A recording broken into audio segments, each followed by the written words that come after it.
First of all, I'll be discussing the motivation behind the game. Black Friday is now officially the largest trading day in the UK across the calendar year, where an estimated £2.5 billion is spent. Therefore, it is vital that firms optimise their pricing strategy in order to maximise their benefits from this day. Firms, however, are unaware of what action rivals will take. We focus on two retailers, Game and Currys, and a homogeneous product bundle which they both sell, the Xbox One X plus one additional game. We then make some simple assumptions. The product has a RRP of £500, which is charged by both firms prior to Black Friday.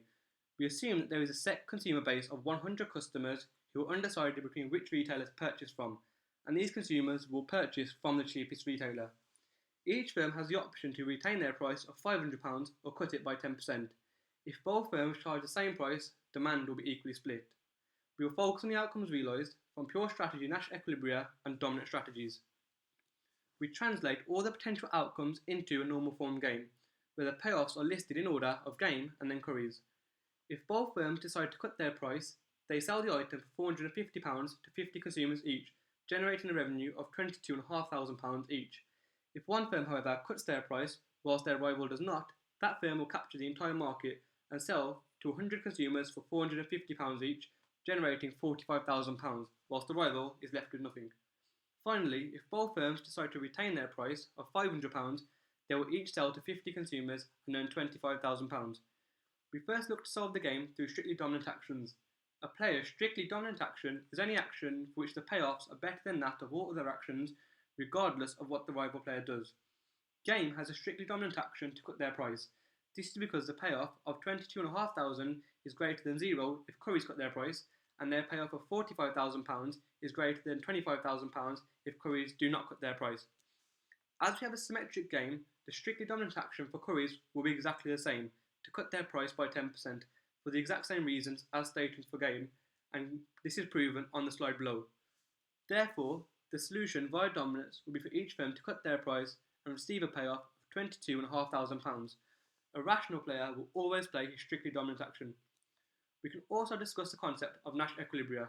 A Nash equilibrium is defined as any equilibrium where each player's action is optimal given the action of all of the players. The only pure strategy Nash equilibrium in this game is where both firms cut their price. This is because if one firm decides to cut their price, the optimal response of their rival will also be to cut their price and receive a payoff of £22,500 rather than £0 had they not cut their price.